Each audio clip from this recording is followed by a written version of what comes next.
Assalamualaikum warahmatullahi wabarakatuh. Alhamdulillahirabbil alamin wa bihi nasta'inu ala umuri dunya waddin wa ala alihi wa sahbihi ajma'in, amma ba'du. Alhamdulillah, sahabat sekalian, kita kembali lagi dalam kajian kitab Jurumiyah yang insyaallah pada kesempatan kali ini kita akan melanjutkan pembahasan yaitu bab munada. Bismillahirrahmanirrahim. Babul munada. Al-munada khamsatu anwa'in: al-mufradul alamu, wan nakiratul maqsudatu, wan nakiratu ghairul maqsudati, wal mudafu wal musyabbahu bil mudafi. Bagian ke-9 dari isim yang dinasabkan adalah munada. Jadi selanjutnya kita akan membahas tentang munada yang merupakan salah satu daripada isim yang dinasabkan. Dalam munada ini mempunyai rukun, yang mana rukun munada semuanya ada 3. Yang pertama adalah munada, yaitu yang dipanggil. Kemudian yang kedua ada huruf nida, yaitu huruf yang dipakai untuk memanggil. Dan yang ketiga adalah munadi, yaitu yang memanggil. Jadi rukun yang 3 ini harus ada dalam munada: yang dipanggil, kemudian huruf yang dipakai untuk memanggil, kemudian yang memanggilnya siapa. Pengertian munada ini terbagi menjadi 2. Yang pertama ada menurut lugot. Yang dimaksud munada menurut lugot adalah tolabul iqbali biharfin aw ghairihi, yaitu meminta menghadap dengan memakai huruf atau dengan selain huruf.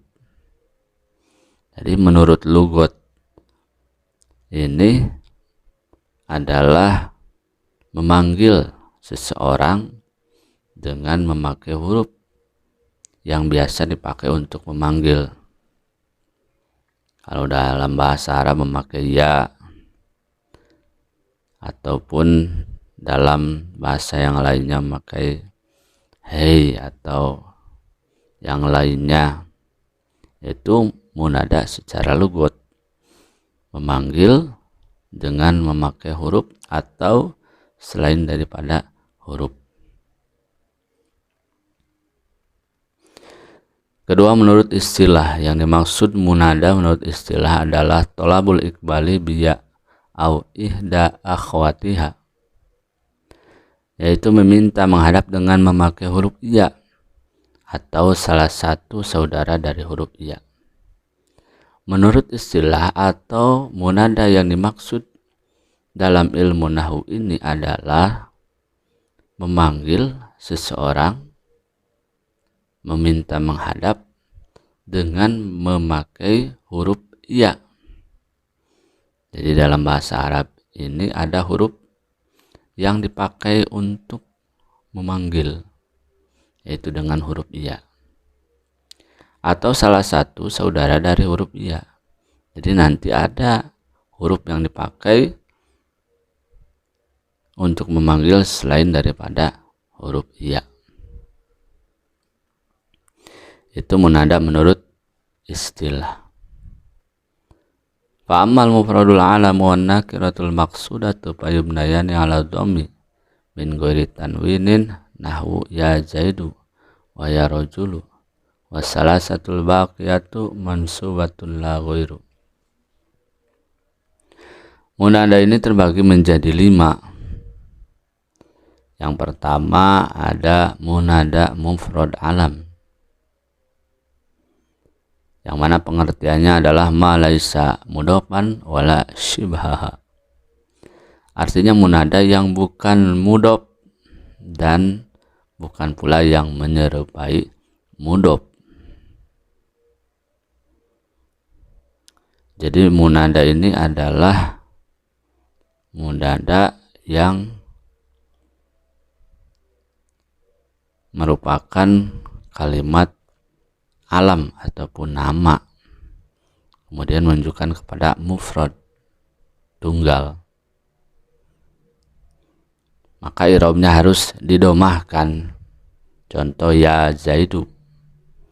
Zaidu ini merupakan alam atau nama dan bukan mudhof ataupun mudhof ilaih ataupun sibeh mudhof. Jadi munada mufrad alam ini bukan mudhof dan bukan merupakan sibeh mudhof. Maka i'rabnya harus didomahkan, ya Zaidu. Itu yang pertama, munada mufrad alam. Kemudian yang kedua, munada nakirah maksudah, yang mana pengertiannya adalah munada dari isim nakirah dan ditentukan.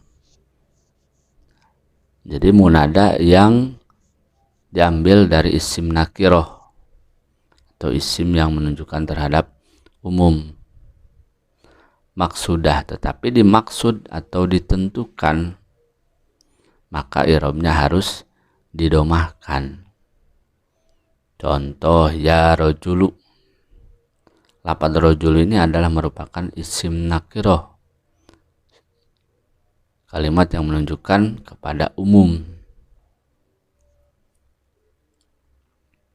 laki-laki, jadi secara umum. Maksudah, dimaksud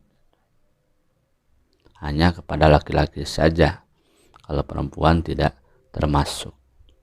Itu yang kedua, munada nakirah maksudah.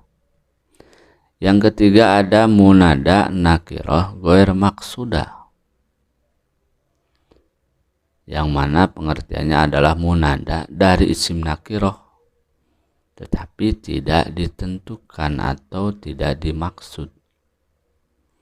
Maka i'rabnya harus dinasabkan. Maaf, ini harusnya dinasabkan.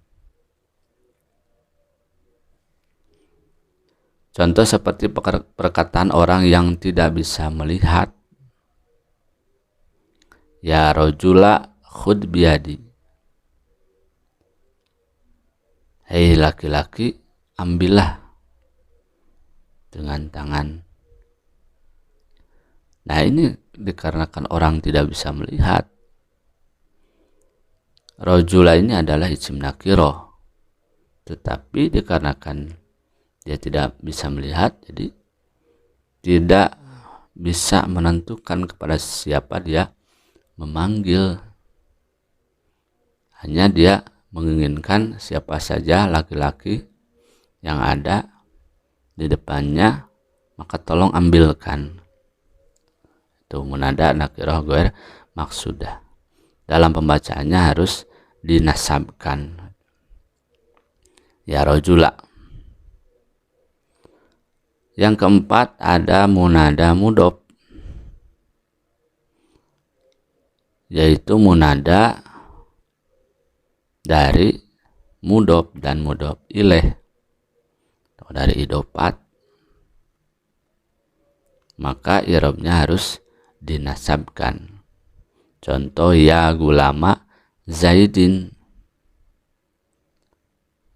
mudhof, gulama Zaidin mudhof ilaih, maka harus dinasabkan. Itu yang keempat. Yang kelima, munada sibeh mudhof atau munada yang menyerupai mudhof. Munada dari yang seperti mudhof atau menyerupai mudhof dan mudhof ilaih, karena kalimatnya bersatu, jadi hampir sama dengan idofat mudhof dan mudhof ilaih. Dikarenakan sama, maka disebut sibeh mudhof atau yang menyerupai mudhof dan mudhof ilaih, padahal bukan mudhof dan mudhof ilaih, tetapi ini adalah isim fa'il yang bersandar kepada maf'ulnya. Maka i'rabnya ini harus dinasabkan. Contoh, ya tolian jabalan. Ini bukan merupakan mudhof dan mudhof ilaih, tetapi ini adalah syibeh mudhof karena bersatu, kalimatnya bersatu seperti mudhof dan mudhof ilaih. Maka dalam pembacaannya, dalam i'rabnya ini harus dinasabkan. Jadi munada ini adalah yang digunakan untuk memanggil. Rukunnya ada 3, ada yang memanggil, ada huruf yang dipakai untuk memanggil, ada yang dipanggil. Kemudian munada ini ada 5. Yang pertama munada mufrad alam, yang kedua munada nakiroh maksudah, yang mana yang pertama dan kedua ini i'rabnya harus didomahkan. Yang ketiga munada nakiroh ghair maksudah, yang mana i'rabnya harus dinasabkan. Yang keempat ada munada mudhof, dan yang kelima munada syibeh mudhof. Wassalasatul baqiyatu mansubatun la ghairu. Yang ketiga setelahnya itu harus dinasabkan. Artinya yang ketiga, yang keempat, dan kelima itu i'rabnya harus dinasabkan. Mungkin itu yang bisa saya sampaikan pada kesempatan kali ini. Mohon maaf atas segala kekurangan dan kesalahannya. Terima kasih atas segala perhatiannya. Semoga bermanfaat khususnya untuk saya dan umumnya untuk kita semua. Dan jangan lupa untuk terus menghaji. Terima kasih. Wabillahi taufiq wal hidayah. Wassalamualaikum warahmatullahi wabarakatuh.